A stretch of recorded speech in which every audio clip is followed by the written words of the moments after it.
हरे कृष्णा कृष्ण कृष्ण हरे हरे, हरे राम राम राम हरे हरे।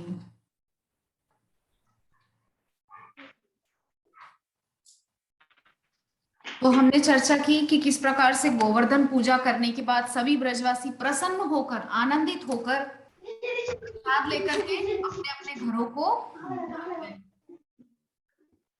तत्पश्चात 25वां अध्याय, जिसका नाम है वृंदावन में प्रलयंकारी वर्षा। तो वर्षा क्यों हुई, पहले आगे चर्चा करते हैं।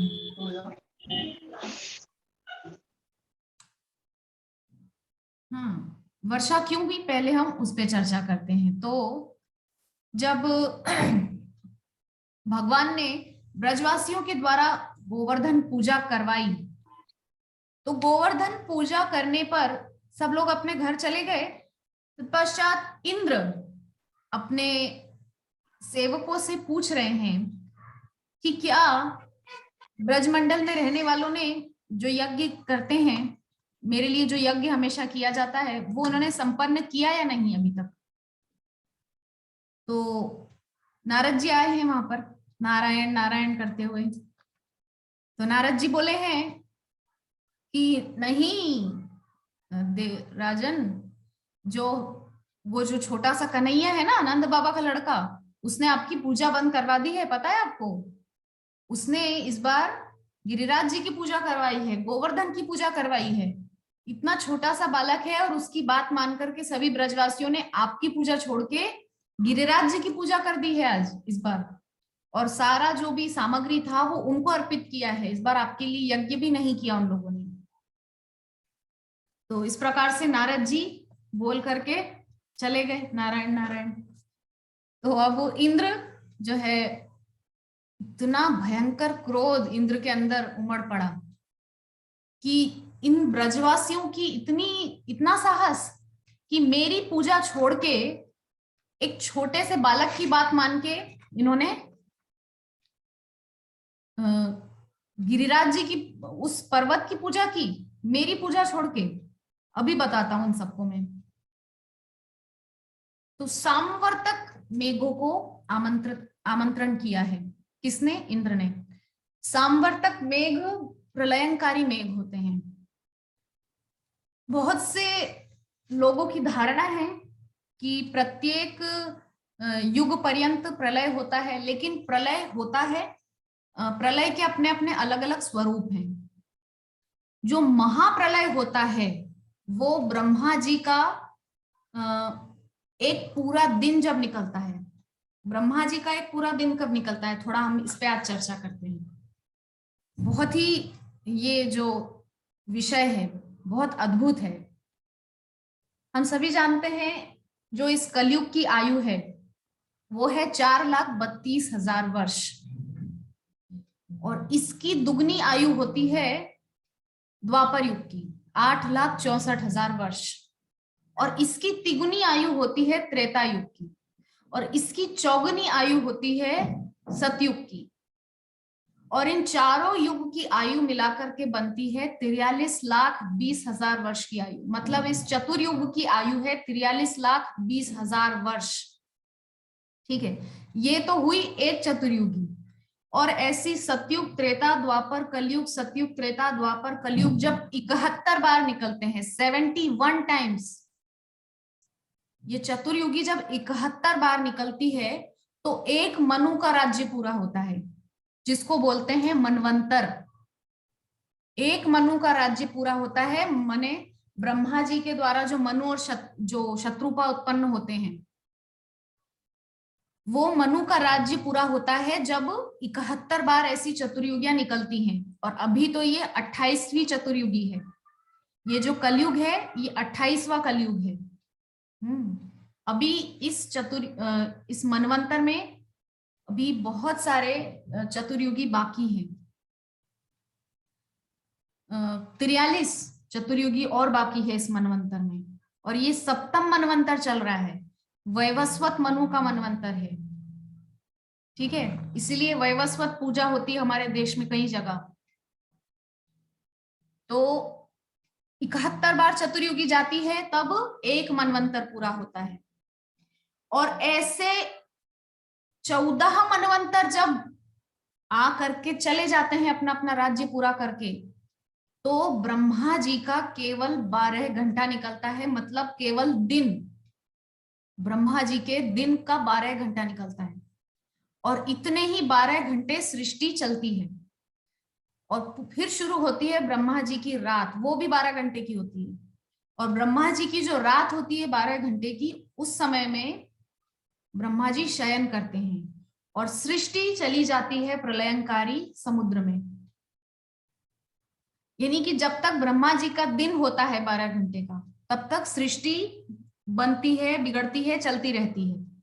लेकिन जैसे ही ब्रह्मा जी का दिन पूरा होता है, तो उसकी आयु है करीब 4,32 करोड़ वर्ष, 4 अरब वर्ष का ब्रह्मा जी का 12 घंटा होता है, केवल 12 घंटा। तो इस प्रकार से ब्रह्मा जी की जो आयु है उसकी हम गणना भी नहीं कर सकते, हमारी सामर्थ्य ही नहीं है ब्रह्मा जी की आयु की गणना करने की। तो इस प्रकार से ब्रह्मा जी की जब दिन पूरा होता है और रात्रि शुरू होती है, तो सृष्टि जाती है प्रलय में। तो हम यहाँ पे बात कर रहे हैं प्रलयंकारी मेघों की, जिनका नाम है सामवर्तक। तो प्रलय के समय क्या होता है, थोड़ा हम उस पर चर्चा करते हैं। भागवतम के अंतिम स्कंद में इस पर बहुत विस्तार से वर्णन है, प्रलय का दर्शन कराया गया है और इत्यादि सब कुछ भागवतम में सब कुछ है। तो प्रलय में क्या होता है, प्रलय को जब 200 वर्ष बाकी रह जाते हैं, कि बिल्कुल अंतिम समय है, 200 वर्ष बाकी है प्रलय होने के लिए, तो उस 200 वर्ष में जो 100 वर्ष पहले का समय होता है, तो हम अपने दैनिक जीवन में रोज आसमान में, आकाश में एक सूर्य देखते हैं और हम उस गर्मी को सहन नहीं कर पाते गर्मी के समय में। लेकिन प्रलय के समय ऐसे 12 सूर्य मिलके पृथ्वी को तपाते हैं, जला देते हैं, पूरा पृथ्वी जलती है बहुत बुरी तरह से। फिर भी सब जीते हैं वहां पर उस कष्ट को सह करके। वो 12 सूर्य मिलकर के, अदिति जो कश्यप अदिति के पुत्र हैं 12 सूर्य, वो 12 सूर्य मिलके पृथ्वी को बहुत जलाते हैं, पृथ्वी जल करके एकदम भस्म हो जाती है। तत्पश्चात बचे हुए 100 वर्षों में ये सामवर्तक मेघ आकर के भयंकर वर्षा करते हैं। हाथी देखा है हम सबने, हाथी, हाथी की सूंड कितनी मोटी होती, इतनी मोटी। तो हाथी की सूंड की जितनी मोटाई एक बूंद की होती है जब ये सामवर्तक मेघ बरसते हैं, और वो प्रलयंकारी वर्षा होती है और पूरी सृष्टि उस प्रलयंकारी जल में समा जाती है। तत्पश्चात ब्रह्मा जी 12 घंटे विश्राम करते हैं, 12 घंटे सो जाते हैं और खुद भी भगवान के उदर में समा जाते हैं, भगवान के पेट में चले जाते हैं ब्रह्मा जी भी। मतलब सारी सृष्टि भगवान के उदर से निकलती है, क्योंकि भगवान की नाभि से निकलता है कमल, कमल पे आते हैं ब्रह्मा जी, और उसी प्रकार भगवान के उदर में ही जाकर के अंततः सब कुछ विलीन हो जाता है। तो यहाँ पर इंद्र जो है क्रोध में आकर के अब क्या कर रहे हैं, अब इंद्र सामवर्तक मेघों को आदेश दे रहे हैं कि मेरी पूजा बंद करके इन गंवार ब्रजवासियों ने, गांव के लोगों ने उस छोटे से बालक की बात को मानकर एक पर्वत की पूजा की, अब मैं इन लोगों को मजा चखाता हूं। और तब इंद्र ने दशम स्कंद के 25वें अध्याय का दूसरा श्लोक है, गणम सांवर्तकम नाम मेघानाम चांतकारिणम। अंत के समय, जो प्रलय के समय जो मेघ आते हैं, जिन मेघों से वर्षा की जाती है, उन मेघों को इंद्र ने आदेश दिया है, इंद्र प्रचोदयत क्रुद्धो वाक्यम चाहे शमान्यता। इस प्रकार से क्रुद्ध होकर के इंद्र ने ब्रजवासियों को डुबाने की चेष्टा करते हुए उस संवर्तक मेघों को आदेश दिया कि जाओ और ब्रजमंडल को डुबा दो। इतनी भयंकर वर्षा, त्राही त्राही मच गई है।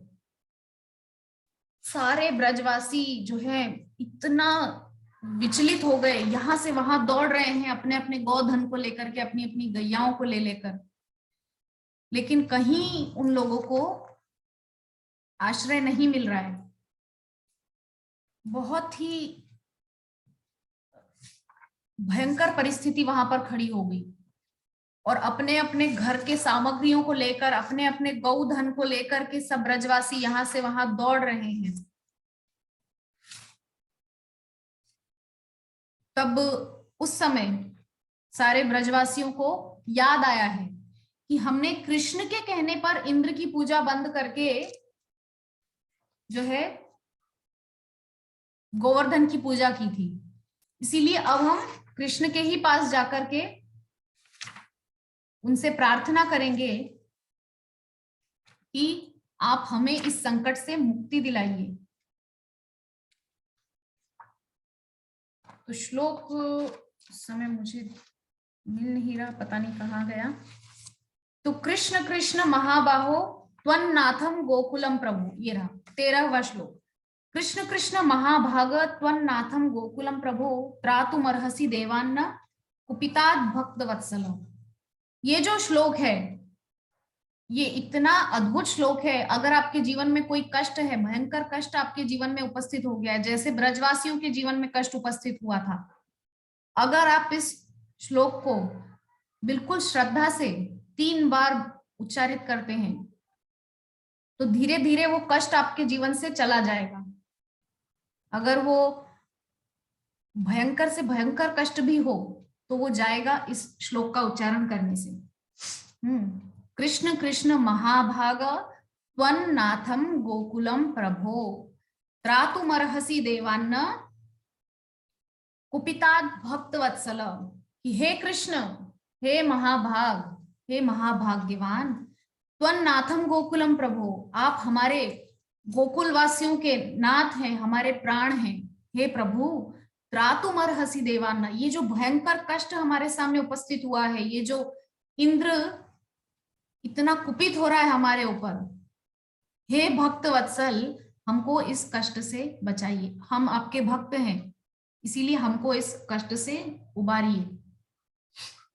तो ब्रजवासियों ने प्रार्थना की है और उनकी प्रार्थना सुनकर के कृष्ण इतना द्रवित हो गए, पिघल गए बिल्कुल, और कृष्ण तुरंत उन सबको आश्वस्त किए कि आप लोगों को बिल्कुल भी चिंता करने की जरूरत नहीं है। आपने मेरे कहने पर इंद्र की पूजा छोड़ करके गिरिराज जी की पूजा की। अब गिरिराज जी ही, स्वयं गोवर्धन ही हमें इस कष्ट से निकालेंगे। तो सब गए हैं गिरिराज जी की शरण में और गिरिराज जी की शरण में जाकर के सबने प्रणाम किया है। और देखते ही देखते जिस तरह से कोई बच्चा, वो छाता होता है, छाती बोलते हैं जिसको, वो मशरूम भी होता है बोलते हैं उसको शायद बहुत से लोग, हाँ, वो जैसे कोई बच्चा जंगल में उगा हुआ मशरूम उठा ले, उस प्रकार से कृष्ण ने देखते ही देखते गिरिराज जी को उठा लिया है, तुरंत, बिना देरी किए। लोग पलके ही झपका पाए थे, इतनी देर में कृष्ण ने गिरिराज जी को उठा लिया है। इतना अद्भुत दृश्य वहां पर उपस्थित हुआ है।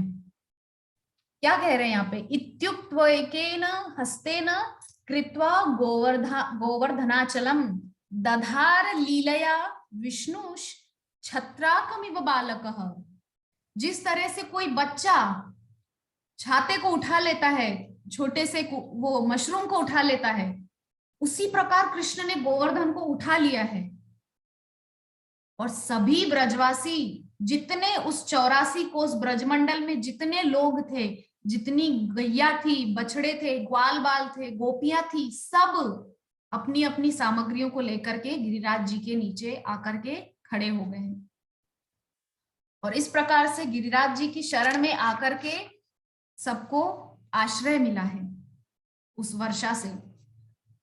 तो अब यहाँ पर प्रश्न ये उठता है कि जब वर्षा हो रही थी और जब इंद्र का कोप पूरा हुआ, जब सांबर तक मेघ भी हार मान गए वर्षा कर करके, उनका सारा जल समाप्त हो गया, तो वहां पर जब इंद्र ने अपने सेवकों को भेजा है जाकर के देखो ब्रजमंडल डूबा है या नहीं अभी तक, तो उस समय जब सेवक ने जाकर बताया कि महाराज वहां तो धूल उड़ रही है, पानी का नामो निशान नहीं। बोले अंत करने वाले प्रलयंकारी मेघों को मैंने भेजा था वर्षा करने के लिए, और वहां सूखा है, क्या मामला है? बोले कृष्ण ने तो गिरिराज उठा लिया था, और शेषनाग, बलराम है शेषनाग, हम सभी जानते हैं। तो बलराम जो है वो आसपास पूरा अपनी कुंडली जमा करके जल को बाहर ही रोक रहे थे, ब्रजमंडल में आने नहीं दिया जल को। इतना भयंकर जल था, किंतु फिर भी शेषनाग ने पूरा घेर करके उस जल को बाहर ही रोक दिया, भीतर आने नहीं दिया। और सुदर्शन चक्र चारों तरफ घूम घूम के उस जल को सुखा रहा था। सुदर्शन चक्र भी काम में लगा हुआ था, भगवान की सेवा में लगा हुआ था। और अगस्त्य ऋषि को वहां पर भगवान ने सेवा दी थी कि जितना भी जल गिरा रहा है इंद्र सांवर्तक मेघों के द्वारा, आप सब जल पी जाओ। सारा जल पी गए अगस्त्य ऋषि, बहुत प्यासे थे, युगों युगों से प्यासे थे। तो अंजुलि में भर के वो सारा जल पी गए, सांवर्तक मेघों ने जितना जल बरसाया। हाँ, इस प्रकार से भगवान ने ब्रजवासियों की रक्षा की है वहां पर। तो कृष्ण जब गोवर्धन लेकर के वहां खड़े थे, 7 दिन 7 रात्रि पर्यंत कृष्ण बिना अपने हाथ को हिलाए बिल्कुल एक स्थिर होकर उस गोवर्धन को उठाकर खड़े रहे, 7 दिन 7 रात्रि पर्यंत बिना कुछ खाए पिए। क्या किसी की सामर्थ्य है? लोग सहज ही अपने आप को भगवान बताने लगते हैं, लेकिन क्या भगवान की जितनी सामर्थ्य किसी में है? हम 2 किलो का पैकेट अगर कोई हो तो उसको 1 घंटे से ज्यादा उठाकर हम खड़े नहीं रह सकते। हाँ, लेकिन भगवान 21 कोस के हैं गिरिराज जी। 21 कोस यानी कि नहीं 7 कोस के हैं, क्षमा कीजिएगा, 7 कोस के गिरिराज जी हैं। 21 किलोमीटर का उनका जो है दायरा है। इतने लंबे चौड़े गिरिराज जी, और ये तो आज की बात है कि 7 कोस की परिक्रमा है गिरिराज जी की, लेकिन आज से 5,500 वर्ष पहले जब कृष्ण यहाँ पर थे उपस्थित, उस समय में गिरिराज जी इतने लंबे चौड़े थे कि अंतरिक्ष तक गिरिराज जी का शिखर जो है अंतरिक्ष तक पहुंचता था, दिखाई नहीं देता था लोगों को शिखर गिरिराज जी का। और जब से कृष्ण इस पृथ्वी लोक को तज के अपने निज धाम को गए हैं, तब से सभी संत महात्मा कहते हैं कि एक एक तिल के बराबर गिरिराज जी जमीन में धंसते जा रहे हैं। एक एक तिल के बराबर प्रत्येक दिन गिरिराज जी जमीन के अंदर चले जाते हैं। और जिस दिन गिरिराज जी पूर्ण रूपेण पृथ्वी में समा जाएंगे, उस दिन प्रलय हो जाएगा। तो गिरिराज जी उठा करके कृष्ण खड़े हैं, ब्रजवासी कृष्ण को एकटक देख रहे हैं बिल्कुल ध्यान से, और सभी इतने आनंदित हैं कि देखो इस कृष्ण ने हमको कितनी कितनी बार बचाया है, कितने कितने बड़े बड़े संकटों से हमको बचाया है, और आज इतना भयंकर इतना महान कष्ट उपस्थित हुआ, और आज भी कृष्ण ने जो है हमारी रक्षा की है। तो जब वर्षा पूर्ण हो गई, जब इस प्रकार से इंद्र का कोप शांत हुआ और उसको पश्चाताप हुआ, ग्लानि हुई, बहुत उसको प्रायश्चित होने लगा कि मैंने अपने भगवान के प्रति अपराध किया है।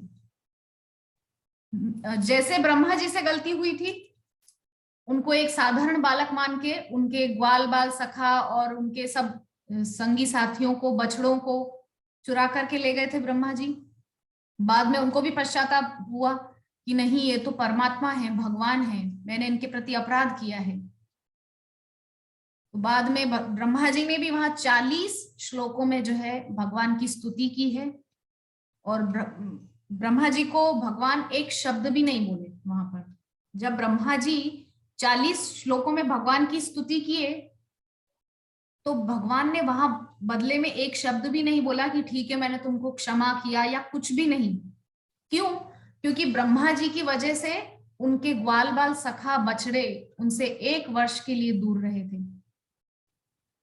इसीलिए जो भगवान से उनके भक्तों को दूर करता है, उससे भगवान कभी बात नहीं करते, भगवान उसको सब अपनी नजरों से दूर कर देते हैं बिल्कुल। भगवान की जो माया है, जो मोहिनी है, वो 3 प्रकार की मोहिनी है। एक है स्वजन मोहिनी, एक है स्व मोहिनी, और एक है विमुख जन मोहिनी। तो विमुख जन मोहिनी में वो लोग आते हैं जो भगवान की तरफ देखना ही चाहते नहीं, और जो भगवान की तरफ देख रहे हैं उनको भी दूर करने की कोशिश करते हैं। तो ऐसे लोगों को भगवान विमुख जन मोहिनी माया में डाल देते हैं, विमुख जन मोहिनी में डाल देते हैं।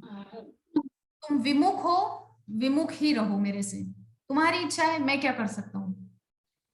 और स्वजन मोहिनी माया के द्वारा भगवान अपने परिकर के भक्तों को मोहित करते हैं। जैसा कि माता यशोदा को भगवान ने मोहित किया था, अपने मुख में पूरा ब्रह्मांड का दर्शन करा के। थोड़ी सी मिट्टी खाई थी लेकिन वो ब्रह्मांड का दर्शन कराया था। तो इस प्रकार से ये हो गई विमुख जन मोहिनी और स्वजन मोहिनी। तत्पश्चात एक और मोहिनी है जिसका नाम है स्व मोहिनी। कृष्ण हरे हरे हरे, हरे राम राम राम हरे हरे। तो हम चर्चा कर रहे थे विमुख जन मोहिनी, उसके बाद है स्वजन मोहिनी माया। तो स्वजन मोहिनी के द्वारा भगवान ने अपनी माता यशोदा को मोहित किया था, मुख में माटी खाई थी लेकिन ब्रह्मांड का दर्शन कराया था। स्वजन मोहिनी, अपने परिकर के भक्तों को भगवान उस माया के द्वारा मोहित करते हैं। तत्पश्चात तीसरी माया है स्वमोहिनी माया। स्वमोहिनी माया के द्वारा भगवान अपने आप को मोहित करते हैं और लीला में प्रविष्ट होते हैं। कैसे? भगवान अपना ऐश्वर्य भूल जाते हैं कि मैं भगवान हूं, और ब्रजवासियों के साथ उनके ही जैसा बन के रहते हैं। जैसे उनके साथ उनके सखा है, श्रीदामा है, मधुमंगल है, मनसुखा है, धनसुखा है, जो भी कोई है उनके साथ उनके ही जैसा बन के रहते हैं। वहां भगवान अपना ऐश्वर्य भूल जाते हैं कि मैं भगवान हूं, सबका अधिपति हूं, सबका मालिक हूं, वो सब भगवान भूल जाते हैं। वहां क्या होता है, जब भगवान स्वमोहिनी माया में आ जाते हैं ना, तो भगवान अपना भगवानत्व भूल के ग्वाल बालों के साथ उनके जैसा बन के खेलते हैं। उदाहरण के लिए, जब एक बार शर्त लगाई गई कि एक खेल खेलते थे वहां पर सब बच्चे, तो उस खेल में जो हारेगा 2 टीम बना करके, तो एक टीम अगर हार जाती है तो वो जीती हुई टीम वालों को पीठ पे बिठा करके एक वन से दूसरे वन ले जाएंगे। छोटे छोटे बच्चे हैं, इस प्रकार से खेलते थे। हाँ, तो कृष्ण की जो है टीम हार गई और बलराम की टीम जीत गई। तो कृष्ण की टीम वाले बलराम की टीम वालों को उठा उठा के पीठ पर एक वन से दूसरे वन ले जा रहे हैं। तो भगवान अपना ऐश्वर्य भूल गए ना। अगर भगवान वहां अपना ऐश्वर्य याद रखते तो वो क्यों किसी को उठा कर ले जाएंगे अपनी पीठ पर। लेकिन भगवान उनके जैसा बन करके उनमें मिल गए, बिल्कुल उनके जैसा ही बन गए, अपने आप को भूल गए बिल्कुल, और इतना प्रेम से उन लोगों के साथ खेल रहे हैं जिससे सखाओं को ऐसा लगे कि ये तो हमारा सखा है, ये कोई भगवान थोड़ी है। यद्यपि उनके सामने ही सारी लीला हो रही है, ब्रजवासियों के सामने ही सारी लीला हो रही है। जंगल में भगवान ने उनके सामने ही अघासुर को मारा, बकासुर को मारा, जन्म के 6 दिन बाद ही पूतना को मारा, व्योमासुर को, शक्टासुर को, अरिष्टासुर को, धेनुकासुर को, जाने कितने असुरों को मारा, सबके सामने ही गिरिराज उठाया। लेकिन फिर भी ब्रजवासी उनको अपना लाला ही मानते हैं, अपना बेटा ही मानते हैं, अपना सखा ही मानते हैं। ये है स्वमोहिनी माया। इस प्रकार से भगवान अपने भक्तों को सुख देते हैं, आनंद देते हैं, किंतु जो उनसे विमुख रहना चाहते हैं भगवान उनको भी स्वतंत्र छोड़ दिए हैं। ठीक है, तुमको मेरे से विमुख रहना है, ठीक है, विमुख रहो। तो इस प्रकार से इंद्र को बहुत ग्लानि हुई। हम चर्चा कर रहे थे कि इंद्र को ग्लानि हुई, लेकिन जब ब्रह्मा जी स्तुति किए थे, 40 श्लोकों में स्तुति किए, एक दो नहीं 40 श्लोकों में, फिर भी भगवान ने एक शब्द नहीं बोला। अब यहाँ इंद्र को ग्लानि होगी और इंद्र भी भगवान की स्तुति करेंगे। सिर्फ कुछ ही श्लोकों में इंद्र भगवान की स्तुति करेंगे, लेकिन भगवान इंद्र को आशीर्वाद देके विदा करेंगे। क्यों? इसके पीछे कारण है, क्योंकि इंद्र की वजह से भगवान, इंद्र के कोप की वजह से भगवान को अपने सारे प्रिय ब्रजवासियों के साथ 7 दिन 7 रात्रि तक एक साथ रहने का अवसर मिला। सब एक साथ रहे, वहीं एक साथ खाते पीते, एक दूसरे को देखते, सबको कृष्ण को देखने का अवसर मिला। कृष्ण सबको देख पा रहे थे उस 7 दिनों में, 7 दिन 7 रात्रि तक। तो इंद्र की वजह से कृष्ण को और ब्रजवासियों को ये संयोग मिला था, ये सुयोग मिला था। इसीलिए कृष्ण इंद्र से प्रसन्न थे। अब इंद्र से कृष्ण आगे क्या चर्चा करेंगे, और आज हमने 24 और 25 दो अध्याय पर चर्चा की, जिसका नाम था गोवर्धन पूजा, तत्पश्चात वृंदावन में प्रलयंकारी वर्षा। अगला अध्याय होगा 26वां अध्याय, जिसका नाम है अद्भुत कृष्ण। इस पर हम कल के सत्र में चर्चा करेंगे। आज के लिए बस इतना ही। हरे कृष्णा। आपकी यदि कोई जिज्ञासा प्रश्न हो तो आप कर सकते हैं।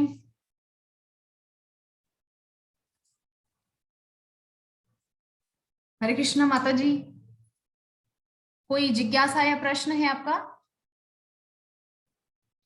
अच्छा, आपको ठीक से समझ में आ गया? माता जी हरे कृष्णा। हरे कृष्णा माता जी। हरे कृष्णा माता जी, सब भक्तजनों को दंडवत प्रणाम। सॉरी मैं लेट हो गई थी ये ज्वाइन क्लास करने के लिए, तो आप किस अध्याय पे थोड़ा सा समराइज कर देंगे माता जी? माता जी ये जो है, मेरा क्लास इस पे होता है, लीला पुरुषोत्तम भगवान श्री कृष्ण। क्योंकि आज प्रभु जी किसी जरूरी काम से गए हैं, कुछ गेस्ट आए हैं कोलकाता से, उन लोगों के साथ उनको अटेंड करने गए हैं, तो आज मुझे सेवा का अवसर दिया उन्होंने। तो आज इस लीला पुरुषोत्तम भगवान श्री कृष्ण पुस्तक के 2 अध्यायों पर चर्चा हुई है, जिसका 24 और 25 क्रमांक, और जिनका नाम था गोवर्धन पूजा और वृंदावन में प्रलयंकारी वर्षा। अगर आप मेरे पिछले क्लास सुने होंगे, जो मैं रोज रिकॉर्डिंग करके यूट्यूब पर जो मैं अपलोड करती हूँ, तो उसमें मैंने 23 अध्याय तक चर्चा की थी और आज 24 और 25 पे चर्चा हुई है।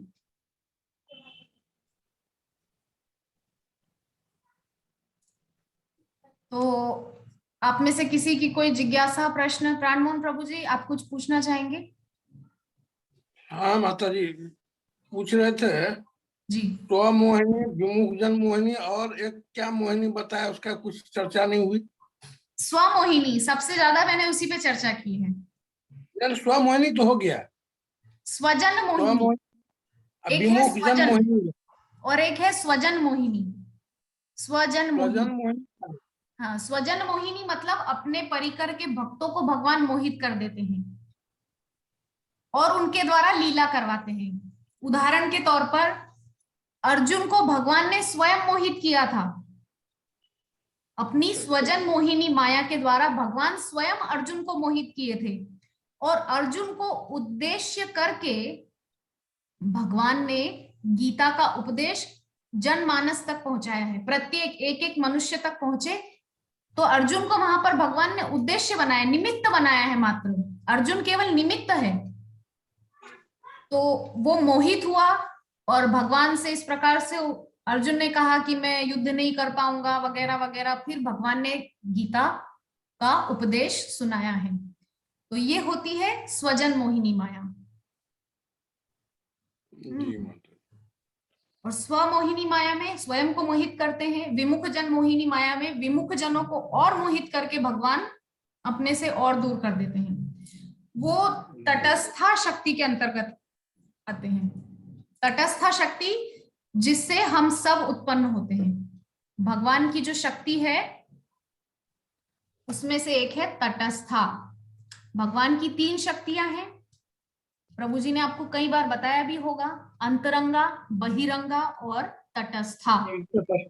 तो हम सब जिससे प्रकट होते हैं वो है तटस्था। तटस्था से प्रकट होते हैं और फिर हम बहिरंगा शक्ति के अंडर रहते हैं। हम सब अभी बहिरंगा शक्ति के अंतर्गत चल रहे हैं और भगवान सदैव अंतरंगा शक्ति में रहते हैं। अंतरंगा शक्ति है उनकी श्रीमती राधा रानी। तो ये भगवान की शक्ति है, मोहिनी है, माया है। माया भी 2 है, हम सभी जानते हैं, योग माया है, महामाया है। योग माया जो है आध्यात्मिक जगत में कार्य करती है और महामाया जो है वो इस भौतिक जगत में कार्य करती है। इसके अलावा मुरारी, आपका कोई प्रश्न है? हरे कृष्णा।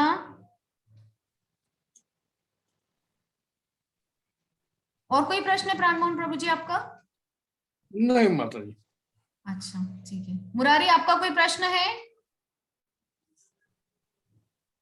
नहीं माता जी। अच्छा ठीक है, ठीक है। तो हम यहीं पर वांछाकल्पतरु करके आज की कथा को विश्राम देते हैं। सीमा माता जी का कुछ प्रश्न होगा, पूछ लीजिए। अच्छा, आप यहाँ से ऐड हुए, आपका कोई प्रश्न है माता जी?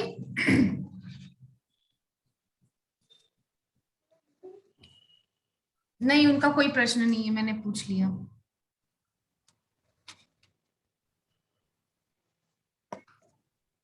ठीक है, तो आज की कथा को हम यही विश्राम देते हैं।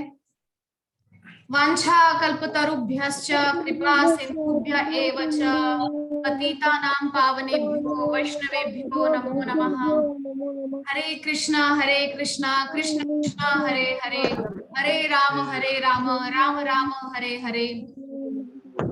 ग्रंथराज श्रीमद् भागवतम महापुराण की जय।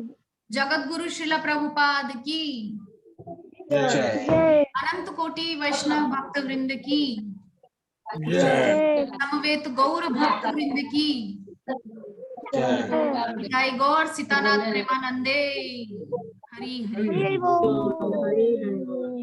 हरि बोल।